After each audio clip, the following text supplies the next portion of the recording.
Hyvää huomenta arvon kollegat. Olemme keskustelemassa sosiaalialan osaamis- ja kehittämistarpeiden selvityksestä. Minun nimi on Matti Heikkinen ja työskentelen tässä Joksa-hankkeessa yhtenä projektiasiantuntijana. Jos käydään alussa lyhyt esittäytyminen ja pyritään sitten käymään läpi tätä selvityksen tuloksia. Aloitetaanko sieltä? Joo, minä olen Sirviön Kristiina Kainuun ammattiopistolta ja olen yksi projektiasiantuntija tässä Joksa-hankkeessa. Ja samoin minä, Kainuun ammattiopistolta Virpi Kaasinen, projektiasiantuntijana tässä hankkeessa. Ja Anne Lukkari Kajaanin ammattikorkeakoulusta ja projektiasiantuntijana tässä hankkeessa. Ja sitten Mikko Saari ja Kajaanin ammattikorkeakoulusta ja projektiasiantuntijana tässä Joksa-hankkeessa. Joo. Lyhyesti kerron tämän hankkeen taustaa, että tässä on Kajaanin ammattiopisto ja Kajaanin ammattikorkeakoulun ESR-rahoitteinen hanke. Ja hanke on käynnistynyt tässä keväällä 2021 ja sitten päättyy syksyllä 2022. Minä itse olen tullut tähän hankkeeseen mukaan tänä keväänä ja sillä tavalla hyppäsin niin kuin liikkuvaan junaan, että tämä selvitys, mistä tänään puhutaan, niin oli meillä silloin huhtikuussa aika hyvässä vaiheessa, että siinä oli niin kuin taustatyötä tehty ja tutustuttu aikaisempaan tutkimusmateriaaliin ja vähän mietitty sitä, että minkälaisia tietoja tullaan sitten kysymään. Niin taustahan tälle hankkeelle on se, että lähti tuolta sote-osaamisalalta ja sosionomikoulutusta ryhdyttiin suunnittelemaan ja rakentamaan käytäntöä, joka nyt alkoi sitten syksyllä 2021 sosionomikoulutus, niin silloinen soteen osaamisalan johtaja Mikko Keränen tavallaan ideoi tämän hankkeen alulle ja sitten ruvettiin Mikon kanssa yhteistyössä hankehakemusta vääntämään ja muotoilemaan siihen muotoon, kun se sitten loppupelissään hankesuunnitelmana muodostui ja siitä lähdettiin sitten hanketta viemään eteenpäin. Joo. Ja mulla on semmoinen käsitys, että tämä on aika hyvin niin kuin vastaa tämän hetken tarpeisiin. Tässä on käynnissä yhtä aikaa paljon tämmöisiä Kajaanin ammattikorkeakoulun sosionomikoulutuksen käynnistymisen lisäksi niin ajankohtaisia teemoja. Kun mietin, että mitä juuri nyt tapahtuu, niin on hyvä huomata, että meillä paljon puhutaan Suomessa jatkuvasta oppimisesta, jatkuvan oppimisen rakenteista. Samalla puhutaan työvoimapulasta, työvoiman saatavuudesta. Tämmöisiä jatkuvan oppimisen kehittämishankkeita on olemassa. Kansallisella tasolla on muun muassa tänä vuonna käynnistynyt tämä jatkuvan oppimisen ja työllisyyden palvelukeskuksen toiminta. Ja sosiaali- ja terveysalan tutkintorakennettakin ollaan muuttamassa. Ja siellä semmoisia ydinkysymyksiä on muun muassa, että kuinka pitkät niin kuin oppimispolut on ja kauanko kestää jonkun tutkinnon hankkiminen ja miten semmoista elinikäistä tai elämänkaaren mittaista osaamista voidaan kehittää. Samaan aikaan meillä on sosiaali- ja terveydenhuollon palvelujärjestelmä muuttumassa. Hyvinvointialue tai niin sanottu sote-uudistus on käynnissä. Ja edelleen niin kuin kysymys siitä, että jos sosiaali- ja terveysalalla työvoiman tarve kasvaa, niin mistä saadaan kelpoisia työntekijöitä. Juuri nyt puhututtaa muun muassa varhaiskasvatuksen sosionomien tilanne, siihen liittyvät kelpoisuusasiat ja työntekijäpula. Ehkä Kainuun ammattiopiston näkökulmasta niin me oli jo pitkään tehty yhteistyötä sairaanhoitajakoulutuksen kanssa ja kehitetty sinne niitä niin väyläopintoja. Ja lähdettiin tosi mielellään mukaan sitten tähän sosionomikoulutukseen taas kehittämään niitä meidän opiskelijoille niitä hyviä etenemisväyliä. Muutamalla sanalla, jos mitä tässä hankkeessa on tehty ja mitä tullaan tekemään. Eli meillähän tämä hanke jakautuu karkeasti 3 vaiheeseen. Semmoisia olennaisia asioita on se, että tehdään työelämälähtöisesti asioita, tehdään monimuotoisesti ja pohditaan tätä niin kuin elinikäisen oppimisen näkökulmaa ja jatkuvan oppimisen näkökulmaa. Tällä selvityksellä me on Kainuun, Kuusamon ja Raahen alueelta ja osin Pohjois-Pohjanmaan alueelta saatu tietoja siitä, että minkälaista osaamista alalla on, mitä osaamista tarvitaan, niin julkisen, yksityisen kuin kolmannenkin sektorin toimijoilta. Ja tässä hankkeessa kehitetään tämmöisiä ehkä digipedagogiikkaa, koulutuspaketteja, osaamispaketteja, jotka palvelee työelämää. Ja hankkeen jälkeen näitä koulutusmateriaaleja ja koulutuspaketteja, niin niitä on tarjolla Kajaanin ammattikorkeakoulun oppimisympäristöissä. Minulle tulee mieleen tuossa nyt tuohon jatkuvaan oppimiseen liittyen, että se on niin tässä minusta hyvä hahmottaa, kun ajatellaan sosiaali- ja varhaiskasvatusalan toimijoita, työnantajia ja sitten koulutustoimijoita, että jotenkin sen jatkuvan oppimisen sillä tavalla hahmottaa, että siinä on semmoinen mahdollisuus semmoiseen win-win tilanteeseen, että me toisaalta niin korkeakouluorganisaationa tarvitaan kyvykkyyttä ja osaamista jatkuvan oppimisen sisältöjen tuottamiseen, tekemiseen ja mahdollistamiseen ja vastaavasti niin tämmöisen alueen koulutustoimijoina me pystytään sitä sisältöä lähteä rakentamaan ja tuottamaan sitten meidän työnantajille ja alueen sosiaali- ja varhaiskasvatusalan toimijoille, niin heille niin tarjoutuu loistava mahdollisuus kehittää sitten omaa osaamistaan ja organisaatio-osaamista joustavilla ja niin kuin tavallaan nykyaikaisilla tavoilla, jotka niin on arvioitu, että palvelisi sitä työssä oppimista ainakin yhdeltä kantilta erinomaisella tavalla. Eli sähköisillä alustoilla henkilö pystyy valikoimaan itselleen mieleisen sopivan koulutuksen tai osan sieltä palaseen ja tekemään sen itselleen niin kuin sopivalla tavalla ja sopivalla ajalla, sopivassa paikassa ja sopivassa ajassa. Ja sillä tavalla niin kuin näkee tässä hankkeessa semmoisen niin äärettömän hyvän mahdollisuuden tämän alueen osaamisen kehittämisen ja sosiaali- ja varhaiskasvatuksen alan osaamisen kehittämisen starttina. Kyllä. Se on kyllä nykyään aika tärkeää tuolla, kun opiskelijoita kuulustelee, että miten ne jatko-opintojen tiimolta, että se olisi semmoinen just itselle kiinnostava ja semmoinen tärkeä asia ja just se, että sen pystyisi opiskelemaan sillä omallakin aikataululla. Että sen monikin sanoo, että ei välttämättä aina mätsää sitten ne aikataulut, niin varmasti helpottaa hakeutumista. Ja sitten se palaaminen aina tuossa jatkuvassa oppimisessa se, että siihen pystyy siihen asiaan vielä, jos mäkin ajattelin sitä tarjontaa, niin sä pystyt vielä niin palaamaan. Että jos sulla on semmoinen niin sanottu perinteinen koulutus, niin se on pyyhkäisee kerralla läpi. Ja siihen no toki nykypäivänä varmasti teknologia auttaa siinäkin paljon, että tapahtuu webinaareissa niitä taltioita, mutta se palaamisen mahdollisuus ylipäätään, että olipa minkä tyyppisestä koulutuksesta hyvänsä, onko webinaari tai sitten tämmöinen alustalle rakennettava, mitä tässä tarjotaan. Palaaminen ja kertaaminen ja tarkistaminen ja tämmöinen, niin se on ihan erilaista aikoina. Kyllä, ja semmoinen innostuminenkin, että kun sitten hoksaa siellä töissä niitä asioita, niin se semmoinen ajatusyhtymä sinne opiskeltuun asiaan, niin sitten palaaminen sinne oikeasti voi olla aika hyviä juttuja saa aikaan. Joo. Mä ajattelin, että me voitaisiin tänään keskustella semmoisista niin kuin keskeisistä nostoista, omista niin kuin oppimiskokemuksista, mitä meillä ehkä tätä selvitystä tehtäessä tuli mieleen tai yllätti meidät. Ja sitten aivan lopuksi voitaisiin puhua vähän, että mitä juuri nyt tehdään tässä Joksa-hankkeessa.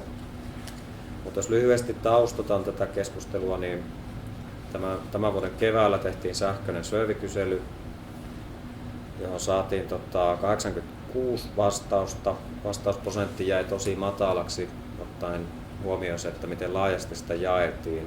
Ja kun tuossa selvityksen pohdinnassa käy esille, niin aika moni aloitti sen vastaamisen, mutta sitten loppuun asti ei jaksanut vastata. Eli meidän kysely oli tavallaan hyvin laaja.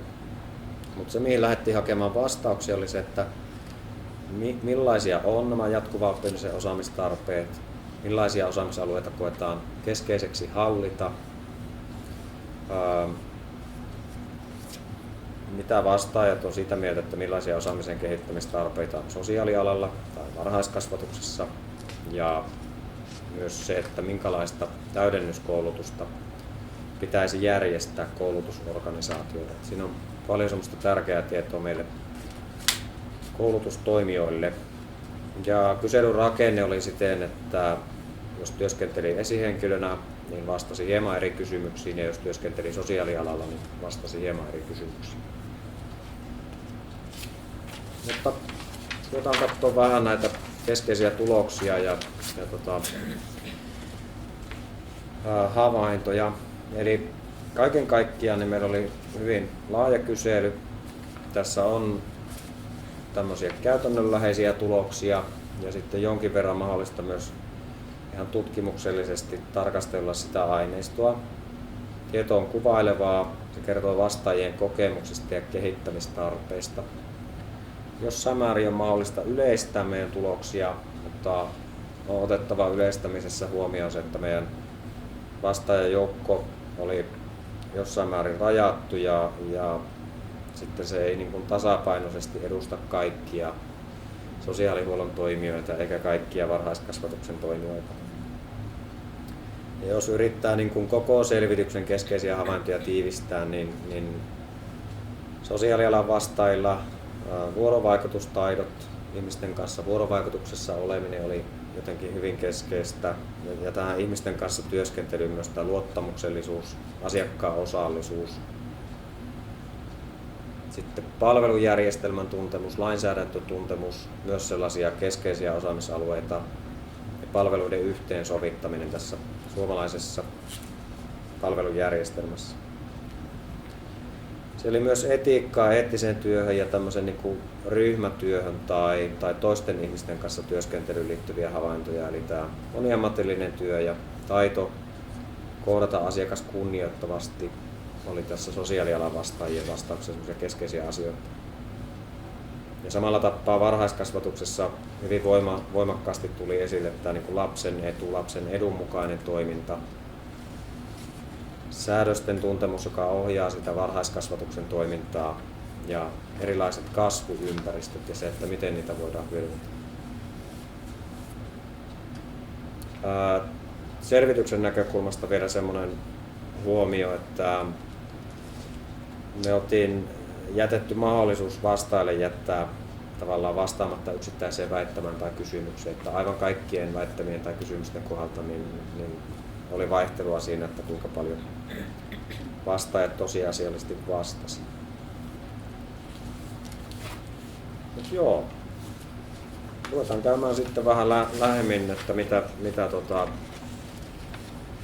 minkälaista osaamista.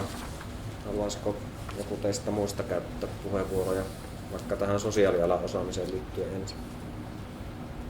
Mielestäni tämä oli niin kuin aika mielenkiintoista ja tavallaan hirveän hyväkin tulos, että ne mitä nostettiin perusosaamiseksi, niin ne on semmoisia, mitä ihmiset myös kokee, että sujuu aika hyvin, missä ei niinkään ole sitä koulutuksen niin kuin tarvetta.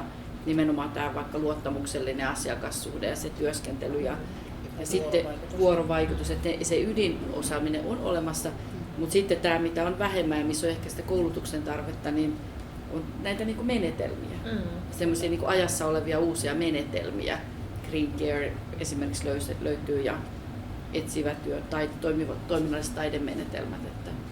Se tuohon tuloksiin, että minusta tämä oli myös niin tässä kyselyssä ihan nyt parasta antia just tämä, että kun tavallaan paitsi että sitä osaamisen kyvykkyyttä niin kuin arvioitiin, mutta se, että minkälaisia niin kuin kokee tarvitsemansa. Ja just tämä minusta nousi just tämä niin kuin asiakasta osallistavat menetelmät ja toiminnallisuus, mihinkä on kaipuuta sen tyyppiseen koulutukseen, jos ajatellaan se asiakastyötä ja asiakkaan kohtaamista. Niin se oli. Ja digitaalisten menetelmien käyttämiseen, siihen nousi tarvetta. Että,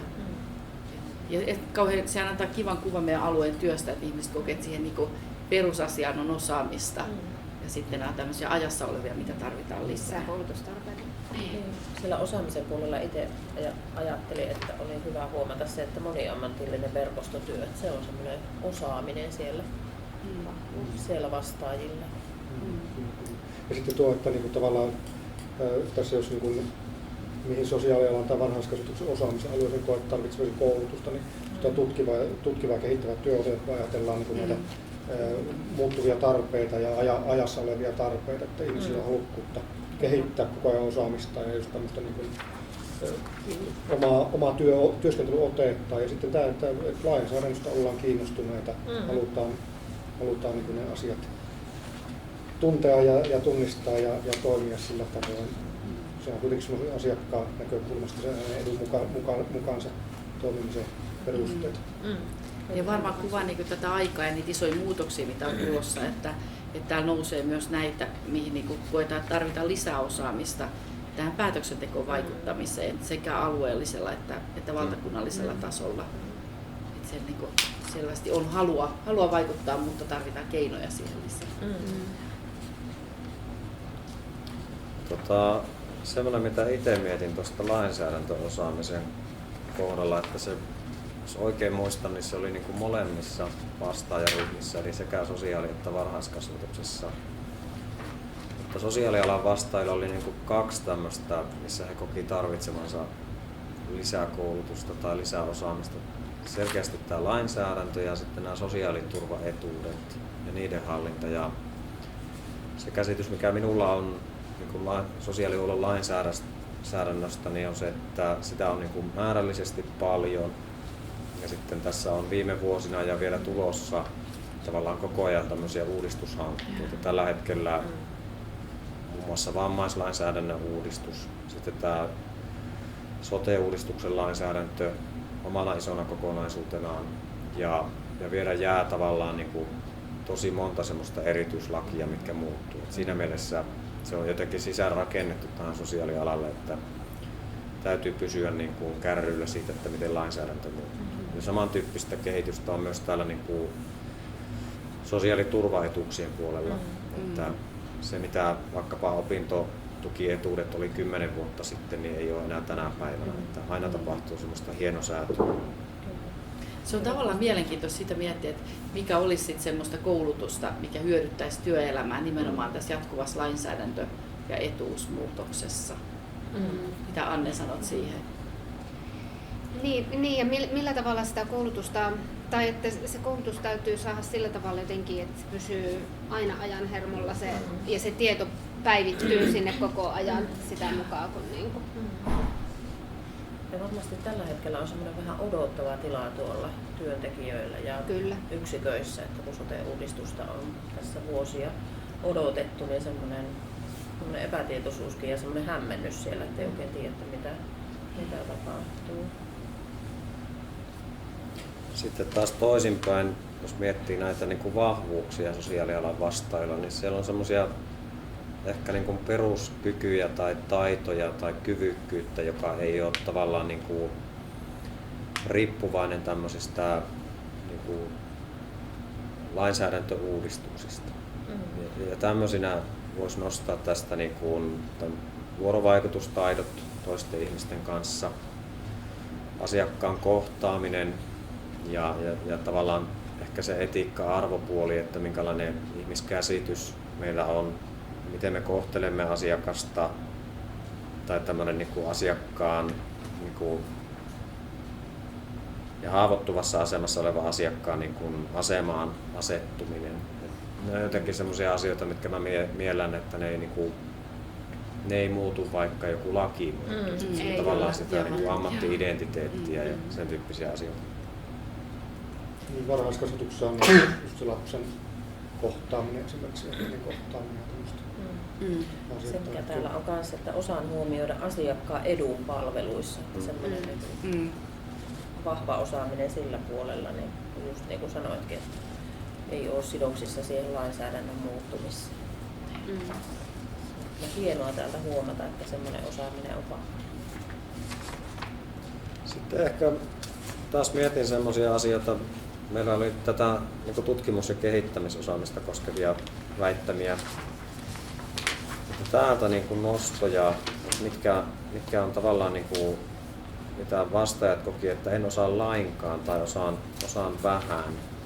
Niin kansainvälisen kehittämistoiminnan toteuttaminen ja sitten hanketyön osaaminen, hankkeiden suunnitteluun liittyen.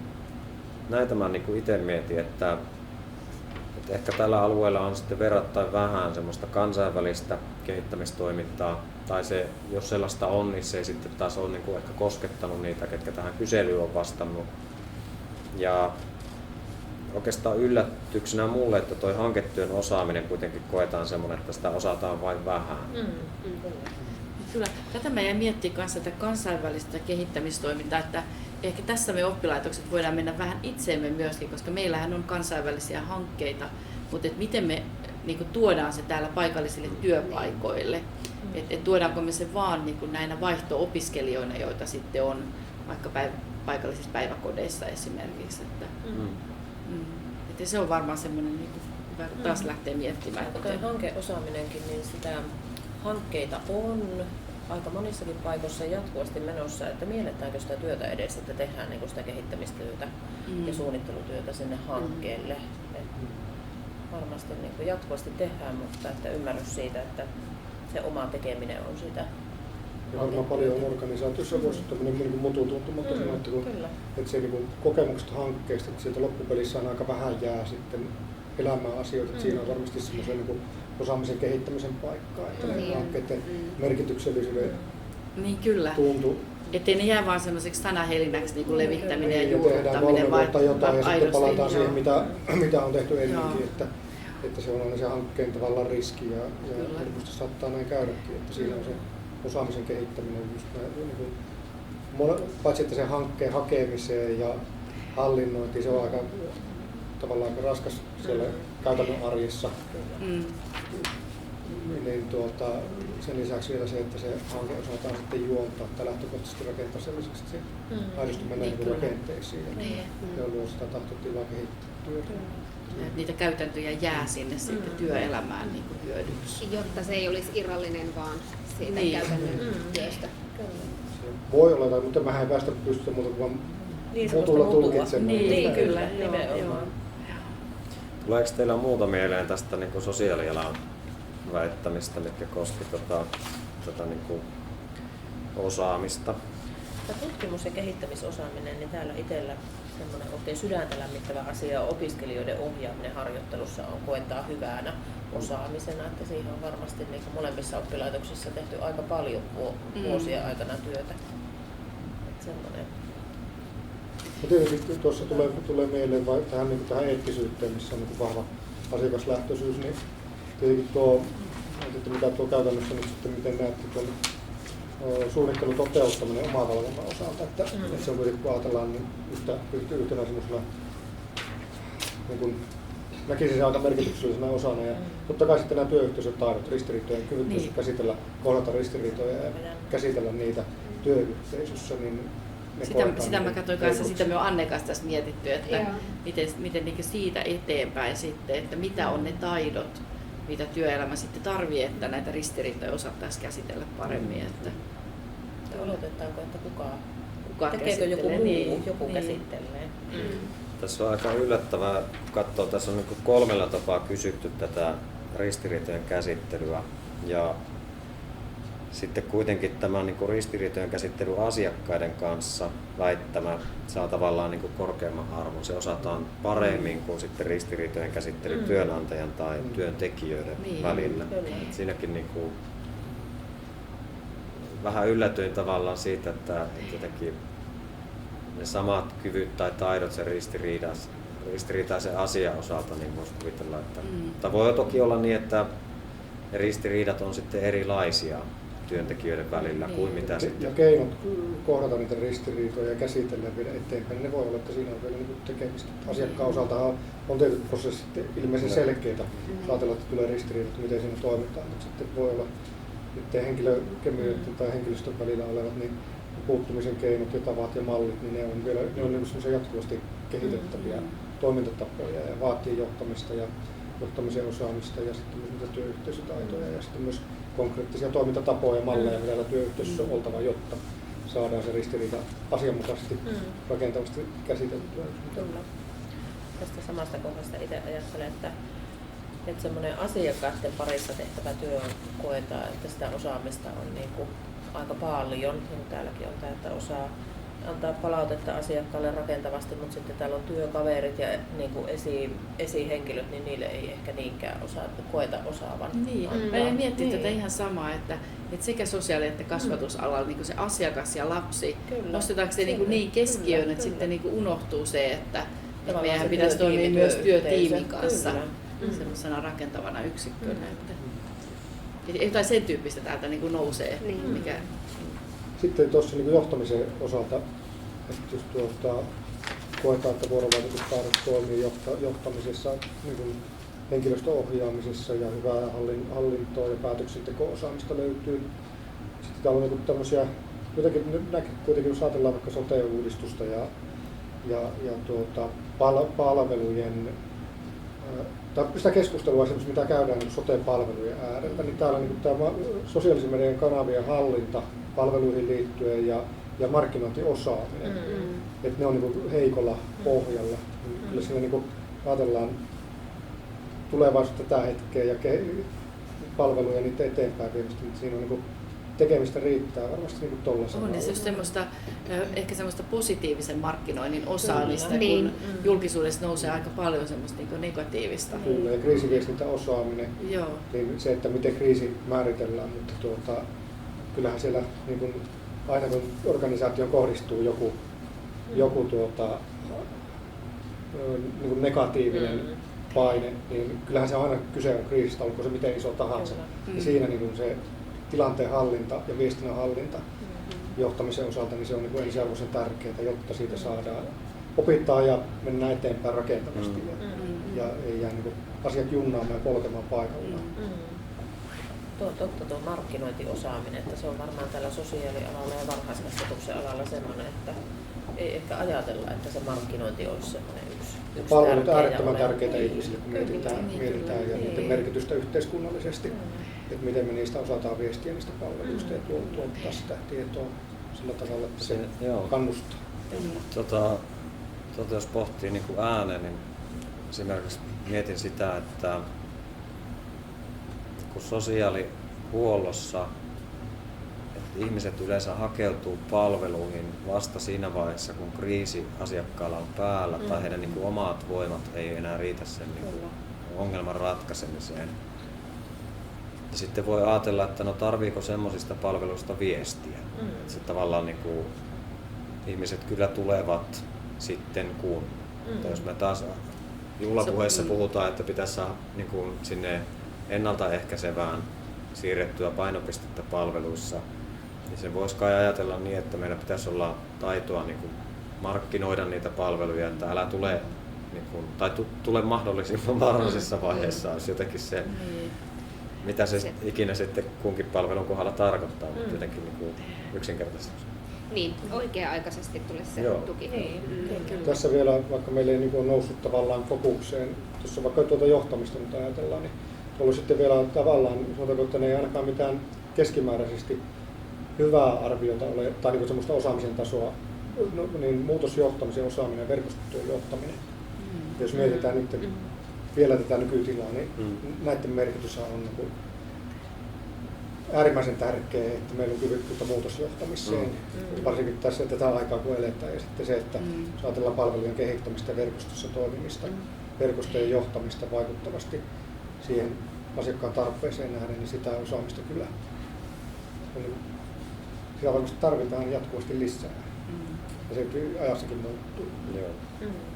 Tässä esimiestyön tai tämän johtamisosaamisen näkökulmasta, niin tavallaan vastaajien määrä jäi niin pieneksi, että tässä saattaisi tulla enemmän hajontaa, jos olisi vielä niin kuin enemmän vastaajia. Mutta toki niin kuin tässäkin korostuu vuorovaikutustaidot ja sitten ehkä se, missä vastaajat eniten kokee tarvitsevansa niin kuin, tai eivät niin hyvin osaa, niin on tämä markkinointi ja kriisijohtaminen, sosiaalinen media. Ja nämäkin on minusta niin toisiinsa kytkeytyviä asioita. Siis markkinointia tehdään nykyään sosiaalisessa mediassa ja kriisit voi saada niin kuin alkunsa sosiaalisesta mediasta. Ja Tai ne voidaan sosiaalisen median avulla saada kontrolliin. joo, Kyllä, Sekin joo. on totta. Ja se on vähän erityyppistä, että ei tarvitse niinku oikeastaan markkinoida vaikka varhaiskasvatuksen palveluita, että perheet osaa sinne hakeutua, että se on enemmän sitten sitä imagon rakentamista Juuri ehkä. näin, Kyllä, juuri näin. Okei, puhutaanko sitten varhaiskasvatuksesta vähän samalla tapaa, että mitä havaintoja, mitä huomioita?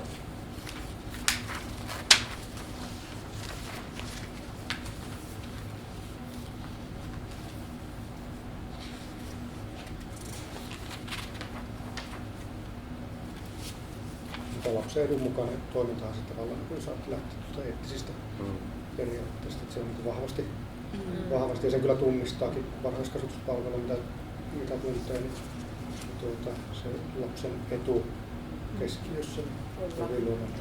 Niin. Sitten täältä nousee taas se, että mihin tarvitaan eniten sitä lisäosaamista, niin kestävän elämäntavan omaksumisen, niin siihen ohjaaminen. Ja se on taas näitä tämmöisiä aika uusia teemoja jollain tapaa. Ja menee siihen samaan. Osaamista lapsen oikeuksien sopimuksessa, eli siellä pistää lainsäädäntö Niin. puolta sinne sitä varmuutta. Sitten tämä moninaisuuden hallinta myös. Niin. Jos ajattelee, että on kestävään, tavallaan kytkeytyy jossain määrin siihen on myös koetaan, että sen hallinta, tämä niin kulttuurisesti moninainen varhaiskasvatusympäristö ja siellä toimiminen ja sen hallinta, niin siihen niin kaivataan tukea.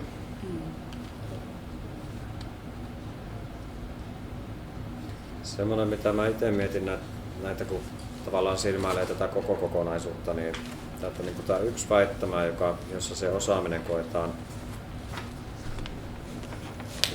vähäiseksi tai hyväksi, se jää niin kuin keskiarvoltaan matalaksi, on tämä osaan hyödyntää uusia oppimisympäristöjä. Ja siellä digitaalisuus ja varhaiskasvatusikäisten oppimista edistävät laitteet ja välineet ja tämmöinen niin kuin digitaalisuus siellä varhaiskasvatuksessa. Tämä on varmaan semmoinen, mikä saattaa jakaa myös niin kuin työntekijöitä. Ja alueita tulee mieleen. Ja tässä oli se mieleen, että aineisto on koko ajan nyt niin harmillisen pieneksi tässä, ettei pysty tekemään alueellista vertailua, että onko näissä mitään alueellisia eroja, että miten meillä on niin kuin, siinä ehkä semmoinen eri tahtisuus voisi olettaa, että löytyy, mutta tietenkään ei pysty lähteä tekemään mitään johtopäätöksiä tällä aineistolla. Niin kyllä. Siis osassa varmasti on aika paljonkin käytössä. Ja niin, siellä varmaan osa hallitsee kyllä. todella loistavasti ja tekee. Sitä varmaan jossain on se, ja se on varmaan resurssikysymys. Kyllä. Niin kuin tavallaan, mutta toisaalta tämä on kuitenkin tämä digitaalisuus niin vahvasti vaikka siellä esiopetuksen opetussuunnitelmassa, että sen ei pitäisi olla alueellista, vaan se pitäisi olla niin tasa-arvoista osaamista. Mutta sekin on hyvä, että se on huomattu, että siihen on niin kuin osaamistarvetta. Kyllä. Mutta perushoidollinen osaaminen täältä nousee semmoisena vahvuutena oikein. Se on varmaan vähän samantyyppistä kuin se vuorovaikutusosaaminen niin sosiaalialalla. Se on tavallaan niin kuin itsestään selvää, että jokainen, joka työskentelee varhaiskasvatuksessa, niin osaa huolehtia sen lapsen perushoidosta ja perustarpeista. Sitten tämmöinen niin varhaiskasvatuksen pedagoginen osaaminen nousee niin vahvaksi sitten leikki, luovuus, tutkiminen, liikunta, nämä aihepiirit, jotka on niin tavallaan sillä varhaiskasvatuksen pedagogiikan toiminnassa ytimessä, niin ne hallitaan hyvin.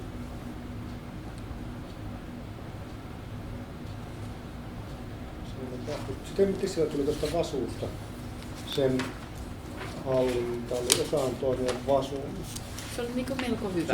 Se on hyvällä tasolla. Se on varmaan semmoinen, mihin on ollut paljon koulutuksia mutta lainsäädännön muuttumisen jälkeen. Joo. Sitten jos mennään eteenpäin, niin muutamia tuommoisia tilastoanalyysejä tehtiin tälle aineistolle, eli sieltä ei löytynyt sukupuolten välillä tilastollisesti merkitsevää eroa. Toki miesten vastaajamäärä tässä kyselyssä oli verrattain pieni. Ja sitten tämän taustaorganisaatio- ja asiakastyöosaamisen summamuuttujen välillä oli niin kuin tilastollisesti merkitsevä ero, mutta niin kuin sanoin tuossa alussa, niin täällä nämä virhevarianssit ei esimerkiksi olleet samanlaisia kaikissa ryhmissä, että näihin P-arvoihin on suhtauduttava varauksella eikä yleistyksiä tai pitkälle meneviä tulkintoja tule tehdä. Sen verran, että mehän pyrittiin siinä raportissa pyritty, että aiempiin vastaavan tyyppisiin tutkimustuloksiin on niin sitten vertailtu, että onko samankaltaisuuksia, että sillä tavalla niitä yleistyksiä varovasti uskaltaa niin tehdä tulkintoja, että on niin kuin ainakin suuntaan antavasti tieto riittävä. Sitten ehkä semmoinen, mitä musta oli niinku kivaa tarkastelunäkökulma tässä selvityksessä, että me kysyttiin myös sitä, että mikä on niinku olennaista osaamista työssä ja mikä on semmoista työssä tarvittavaa osaamista ja sitten tämä lisäkoulutustarve siinä omassa työssä. Ja tämä tuo tähän niin pikkusen erilaisen näkökulman, että jos mietitään vaikka sosiaalialan vastaajien tätä asiakastyö- ja sosiaalialan sisällöllistä osaamista koskevia väitteitä, niin se on niin huomioarvosta se, että siellä tämä kokemus siitä, että tarvitsee lisäkoulutusta, niin saattaa vaihdella yksittäisen väittämän kohdalla. Että jos se vuorovaikutus esimerkiksi oli se niin ydintaito tai kyvykkyys ja pystyy asiakkaan kanssa työskentelemään ja vastaajat koki, että he ovat erittäin hyviä siinä, niin on nähtävissä myös, että hyvin harva koki tarvitsevansa tähän lisäkoulutusta, ainoastaan 5% vastaavista. Mutta samanaikaisesti yli puolet koki tarvitsevansa sitä työssään ja yli puolet koki, että se on oleellinen osaamisalue omassa työssä. Sitten taas teemat tai asiat, joissa vastaajat koki tarvitsevansa lisäkoulutusta, niin täältä nousee esille muun muassa tämä vaikuttavuusmittarit, jotka liittyy asiakastyöhön. Melkein 40% vastaajista koki, että tarvitsee siihen lisäkoulutusta. Mutta taas niin kun hyvin harva tai joka kolmas koki, että tämä vaikuttavuusmittarit on jotenkin työssä tarvittavaa. Tämä voi niin kuin monesta näkökulmasta yrittää tulkita tai pohtia. Ja toi Green Care, niin kuin luontolähteiset menetelmät, jota aika harva tarvitsi työssään tai koki, että se on oleellinen osa hänen työtään, niin kuitenkin oli kiinnostunut siitä. Menetelmänä. Niin. Että sitä voi pohtia, että jos se saisi siihen lisäkoulutusta, että synnyttäisikö se taas niin kuin kokemusta siitä, että se on jotenkin oleellinen osa. Sitä osaisi soveltaa. Kyllä. Näinkin päin tätä voi yrittää pähkiä. Niin ja sitten tämä on mielenkiintoinen taas täällä tämä sosiaalisen median kanavien hallinta palveluista viestimiseen. Ja aika pieni osa näkee, että se on, nyt nähdään, että vain 24% näkee, että se on oleellinen osaamisalue työssäni. Mutta sitten taas niin kuin 59% sanoo, että tarvitsee sitä. Ja tämä on kaikkein se isoimmalla prosentilla, eikö nouse, että missä tarvitaan lisäkoulutusta. Et mitä puhuttiin aikaisemminkin, että just toi niin kuin somen hallinta. Näihin eri osaamisen alueisiin, joihin tämä niin jakautuu, eli tämä asiakastyö- ja palvelujärjestelmä, eettinen osaaminen ja niin edelleen, niin se on niin tässä itse pitää jotenkin mielenkiintoisena havaintona kanssa sitä, että jos katsotaan vaikka tätä etiikka ja arvot sosiaalialalla, niin siellä ylipäätään niin kun tarvitsee lisäkoulutusta, niin ei oikein mikään osa-alue nouse, että koettaisiin, että tähän eettisiin arvokysymyksiin tarvitaan lisäkoulutusta. Onko se jotenkin sisäsyntystä tai pidetään semmoisena, että se on niin persoonassa olevaa osaamista, miksi näin on? Että Tai tuleeko se niinku siinä peruskoulutuksessa aina niin, että se on niin vahva silleen, siellä, kyllä se on niinku totta. Perustutkinnoissa Sitten on esimerkiksi tämä niitä käydään. työyhteisön osaaminen, niin siellä ei kanssa nouse juuri lainkaan tämmöisiä niin koulutustarpeita, että tarvittaisiin työelämä tai työyhteisön osaamisen eri osa-alueisiin liittyen koulutukseen. Vaikka siellä oli niiden ristiriitojen selvittämistä. Niin, kyllä, joo. Tässä on semmoinen, mutta sitten noihin muihin osioihin löytyy näitä vahvoja koulutustarpeita, joita koetaan. Just oikeastaan tähän johtamisosaamiseen, täällä nousee paljon niitä vahvoja. Niin vahvoja lisäkoulutuksen tarpeita. Niin. Ja toisaalta aika semmoisia perusteemoja, että muutosjohtaminen, kriisijohtaminen. Josta puhuttiin kyllä äsken. Kyllä. Ja tavallaan mä itse mietin sitä, kun tätä aineistoa kävin läpi, että missä määrin niin kuin tämä aineiston keruuhetki vaikuttaa tuloksiin. Että jos tämä sama aineisto olisi kerätty esimerkiksi aikana ennen koronaa, tai se kerättäisiin vaikka vuoden päästä tästä hetkestä, että miten se ehkä tulokset olisi erilaisia. Ja sitten siellä jossain kohtaa niin kuin avoimissa vastauksissa minusta tuli hyvin esille se, että vaikka Suomessa on siirretty etätyösuosituksiin ja tavallaan tätä niin kuin palveluita on kehitetty digitaalisiksi, niin kuitenkin saattaa olla tämmöisiä ihan työntekijöiden niin kuin siihen omaan työhön liittyviä haasteita, että ei ole kannettavaa tietokonetta käytettävissä, joka vaikeuttaa sen työn niin kuin siirtämistä vaikka sieltä työpaikalta johonkin muualle. Kyllä.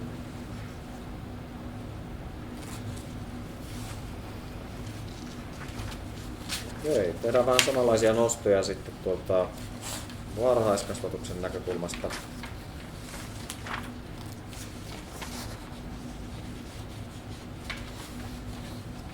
Mutta täällä niin kuin varhaiskasvatuksen osalta, mitä katsoin näitä toimintaympäristöön liittyviä väittämiä, niin näissä oli aika vähän tätä tarvitse lisää koulutusta. Mutta sitten täällä oli tämmöinen yhteinen,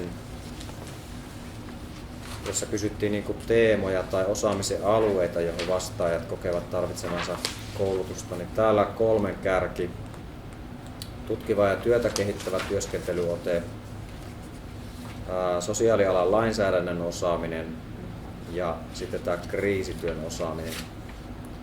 Ja kriisityössä myös tämmöinen niinku asiakkaan, minä tulkitsen tätä niinku asiakkaan kriiseihin liittyvänä, ei niinkään niinku organisaation tai työpaikan kriiseihin liittyvänä. Eli se on niinku kriisiavun, viestinnän, kuoleman kohtaamista ja tämän tyyppistä niinku asiakastyöstä nousevia kriisejä. Ja näissä kaikissa 3 niin prosenttiosuudet 26-34, karkeasti semmoinen joka 3 koki niin kuin johonkin näistä liittyvää lisäkoulutustarvetta.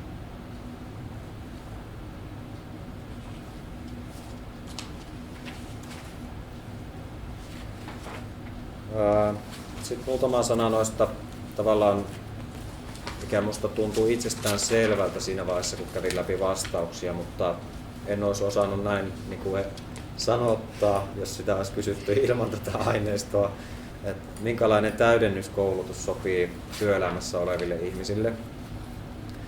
Niin tässä niin kuin suosituimmat täydennyskoulutusmuodot on sellaisia, jotka on vaikkapa yksittäisiä luentoja verkossa, voin kuunnella ne milloin haluan, eli tämmöinen niin kuin ajasta ja paikasta riippumattomuus. Sitten se, että koulutus on työaikana toteutuvaa, yksittäisiä luentoja, taas mielen tämän niin kuin omassa päässä, että se on jotakin työmenetelmäkoulutusta tai tietystä täsmäaiheesta olevaa koulutusta. Sitten kuitenkin yli 40% vastasi, että tutkintoon johtava koulutus monimuoto-opetuksena. Ja tätä minä tulkitsen niin, että meillä sosiaalialalla nämä niin kuin tutkinnot on jotenkin niin kuin semmoinen erityisen merkittävä tekijä. Se avaa niin kuin oikeuksia tehdä tietynlaista työtä, tehdä kenties tietynlaisia päätöksiä. Et siinä merkityksessä nämä tutkinnot niin kuin sosiaalihuollon lainsäädännössä on jotenkin erilaisia kuin ehkä muilla niin kuin yhteiskunnan sektoreilla tai työpaikoilla. Ja tämä 4. tavallaan yleisin tai sopivin koulutusmuoto täydennyskoulutuksen näkökulmasta oli tämä yksittäiset luennot verkossa, jossa yleisö ja luennoitsija voivat käydä keskustelua, ja tässäkin niin kuin työajalla. Eli se, että se koulutus on jotenkin niin kuin työajalla toteutuvaa ja toisaalta, että se on niin kuin ajasta paikasta riippumatta. Se olisi tavallaan niin kuin ideaali täydennyskoulutuksen muoto. Jotenkin näkyy sitten heijastuu varmaan se ammattialat, että varhaiskasvatus, sosiaalialat, niin se jotenkin mieltä, että ne on aika vuorovaikutteista työlähtöisesti, niin sen tyyppiseen koulutukseen on niin vaikutusta enemmän. Sitä vuorovaikutteisuutta, se on ehkä jos ajattelee tätä Joksa-hanketta ja sitten näitä sisältöjä ajasta paikasta riippumattomia, itseohjautuvia, lähes täysin itseohjautuvia sisältöjä, niin se tavallaan se vuorovaikutteisuuden saaminen mukaan tavalla tai toisella tunnetasolla erilaisilla menetelmillä, se on varmasti semmoinen asia, jota meidän pitää niin kuin vahvasti pitää pinnalla ja huolehtia siitä, että siinä, niin kuin, koska täällähän sitten tulee, jota vähiten halutaan, niin on sitten tavallaan äkkiä tämmöiset mikrotutkinnot, joita sitten yksin suoritetaan ja näin. Että, Niin tästä puhuttiin siinä, kun mietittiin tätä kriisi- ja työhyvinvointinäkökulmaa, että millä tavalla, kun se edellyttäisi sitä jonkunlaista vuorovaikutusta niiltä opiskelijoilta, että millä tavalla me sitä tuossa huomioidaan. Miten sen niin kuin rakentaa. Mutta sinänsä mielenkiintoista myös itse sit perehtyä tämmöisiin niin uusiin tapoihin rakentaa koulutusta. Joo, tähän oikeastaan loppuun voisi niin kuin muutaman sanan sanoa, että mitä meillä juuri nyt on vireillä. Eli tämä selvitys, mistä nyt on keskusteltu, niin tämä tullaan julkaisemaan painettuna versiona ja juuri para-aikaa sitten kehitetään näitä jatkuvan oppimisen koulutuskokonaisuuksia ja niitä ensi kevään aikana on tarkoitus sitten pilotoida. Mikäs teitä erityisesti innostaa nyt tässä vireillä olevissa oppimiskokonaisuuksissa? Tämä on tosi mielenkiintoista, mitä me lähdettiin tässä kehittelemään tämä kriiseihin ja työhyvinvointiin liittyvä esimerkiksi. Ja kaiken kaikkiaan se, että meillä on aika uusia menetelmiä siellä kuitenkin sitten erilaisia keinoja, miten rakennetaan niitä. Että sitä semmoista täällä on näkyvillä tämä virtuaalinen hiekkalaatikko, että sekin Niin, kyllä. Ja miten sen tosiaan sen vuorovaikutteisuuden rakentaa sinne digivirtuaali. Kyllä, se on Ajasta ja paikasta riippumatta. Niin, kyllä. Se on aika haastavaa. On meillä nyt miten tilanne, että meillä onko se tutkiva ja kehittävä osaaminen siihen liittyvä, se on niin tavallaan onko se nyt tällä hetkellä niin siinä valmistelussa pisimmällä. Ja sitten mitä muuta sisältöä meillä nyt oli työn alla? Tosiaan tämmöisiä niin aihealueita, tutkiva ja kehittävä osaaminen, sitten oli Sosiaalialan ja varhaiskasvatuksen lainsäädäntö. Lainsäädäntöön liittyvää koulutusosio. Ja sitten on just tämä työhyvinvointi ja kriisityö. Työhyvinvointi ja kriisityö. Ja sitten oli vielä varhaiskasvatus, se ei vielä ole nimetty loppuun saakka, mutta varhaiskasvatuksen osio vielä erikseen. Tunnetaitoja ja haastavat lapset, erityispedagogiset työskentelymenetelmät. Ja kaikkiaan meillä hankkeessa on tavoitteena 5-8 opintojaksoa.